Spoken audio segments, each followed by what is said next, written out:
humans do some really interesting things. Like, besides killing ourselves, we also kill each other. Murder.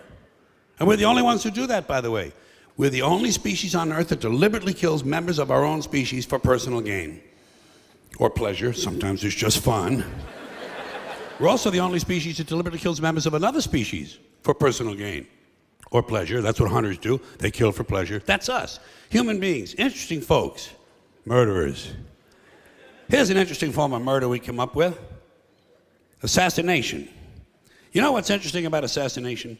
Well, not only does it change those popularity polls in a big fucking hurry, but it's also interesting to notice who it is we assassinate. Do you ever notice who it is? Stop to think of who it is we kill. It's always people who've told us to live together in harmony and try to love one another.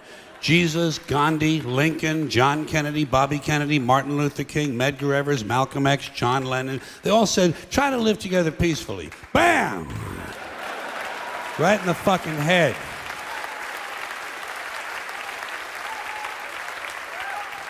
Apparently, we're not ready for that. Yeah, that's difficult behavior for us. We're too busy sitting around trying to think up ways to kill each other. Here's one we came up with. It's efficient, too. Genocide, you know? Killing large numbers of people simply because they don't look like you, they don't talk like you, and they don't have the same kind of hats you do. You ever notice that anytime you see two groups of people who really hate each other, chances are good they're wearing different kind of hats. Keep an eye on that, it might be important. But anytime there's genocide, there are always mass graves. Right? Every time we kill some dictator and go march into his country, we always find mass graves. Thousands of dead bodies of people the dictator killed. And everybody over here gets horrified. Wow, mass graves, whoa. Well, shit, what's a guy supposed to do with a couple thousand people he just killed? Dig separate holes? Fuck that shit. It's labor intensive. Get real. The whole idea of killing a large number of people at one time in one place is convenience, efficiency. Throw them in the fucking hole. Look at it this way. At least the dictator had the decency to throw a little dirt on them. Give the guy some credit. Dictator's a busy man. Got a lot on his mind. Like trying to figure out who's planning to kill him. So he can pick them up, put them in prison, and torture them. Here's another one of our interesting, heartwarming behaviors we came up with. Somewhere along the way, torturing each other. You want to hear a really cool torture that the Romans invented? They also used it as a form of capital punishment. It's really creative. They would take the guy in question, stuff him in a burlap sack, seal the sack up real tight, and throw it in the river. But, and here's the creative part, inside the sack with the guy, they would put a dog, a monkey, and a snake. Okay? A dog, a monkey, and a snake. That's fucking creative. Imagine being inside a burlap sack underwater in the dark, sitting next to a drowning monkey. Think he'd be moving around a little bit? The dog would be going apeshit, we know that. And the snake, well, he'd probably be getting curious about what all the activity was inside the sack. He might do anything. But whatever he did, it would probably involve venom and his teeth. You know what you'd be doing? You'd be praying to God that the snake bit the monkey and the dog ate the snake. Praying. Yeah, Then it would be just you and the dog, man and his best friend, drowning together. Maybe before you died, you could teach him a few tricks. Roll over and play dead wouldn't be too difficult, would it? Just a thought, just a playful thought. By the way, I assume you're noticing that all these activities I'm mentioning, murder, torture, genocide, these are all things human beings do, not animals, those creatures we feel superior to. This is us. Here's another one of our spiritually uplifting activities. We don't do this one much anymore, but it used to be really big. Human sacrifice.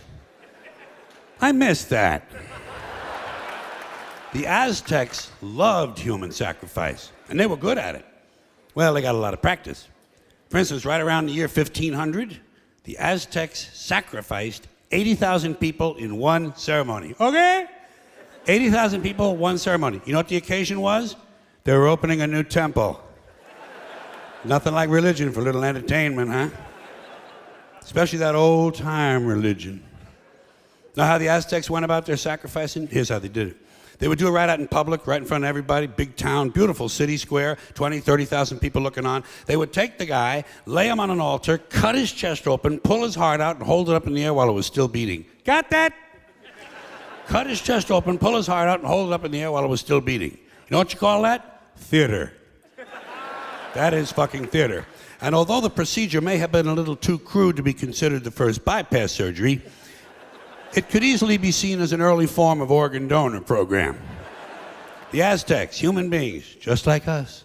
Not too long ago, 500 years, Columbus had already landed. This is just south of here, Mexico.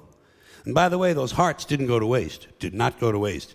Because right after the ceremonies, the royal family, naturally, would enjoy another one of our amusing activities, cannibalism. Imagine that, chowing down on another human being. You got to be all out of beef jerky, man. You got to be really fucking hungry. But it happens, doesn't it? Still happens to this day. Bunch of people stranded in the wilderness, run out of Pop-Tarts, got to eat something. Might as well be Steve. And how do you decide who to eat first? How do you decide who's first on the barbecue rack? Do you pick on the little guy because he's skinny and he can't fight back? Or do you all gang up on the bodybuilder because he got a lot of steaks and chops on him? These are things human beings have to consider. One more of these charming diversions of ours, necrophilia. Huh? Now there's a hobby for you. Fucking a corpse. Takes a special kind of guy, don't you think? But it happens, more than you might think. It happens among humans. Animals don't do that. Animals don't fuck their dead.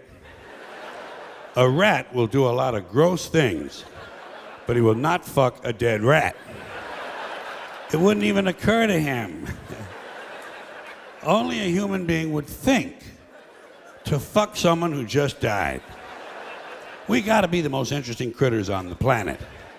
And then we wonder why a UFO doesn't just land and say hello.